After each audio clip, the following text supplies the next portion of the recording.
Tanzania బోనాల పండుగ మస్తు జరిగింది. అక్కడున్న తెలంగాణలో సంప్రదాయబద్ధంగా బోనాల పండుగ చేసుకున్నారు. కొత్త కుండలకు బొట్లు పెట్టి అందులో అమ్మవారికి నైవేద్యం పెట్టారు. అమ్మవారి ఫోటో పెట్టి ప్రత్యేక పూజలు చేశారు.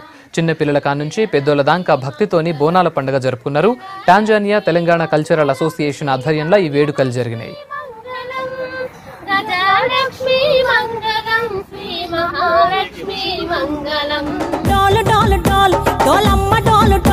బోనాల పండుగే వచ్చింది డోలు డోలు ఆ డోలు డోలు డోలు డోలమ్మ డోలు డోలు ఆ డోలు సప్పుడే మోగింది డోలు డోలు. ఏ బువ్వ కుండల నైవేద్యం చుట్టు సున్నపు సింగారం పసుపు కుంకుమ బొట్లందం ఎలుగుతాంటే దీపాంతం ఎర్రమట్టి పిడుసలే ఎత్తగ రాగం పల్లె పల్లె పావురంగ ఎత్తను పోనం పిల్లెం పల్లెం కుడుకలు బెల్లం కర్వాచన యాపకమలు చేసెను గానం పిల్లెం పల్లెం షావల తాళం మెరుస్తాంది తెలంగాణ తలపై పోనం డోలు డోలు పోచమ్మ డోలు డోలు మా పాడి పంటలే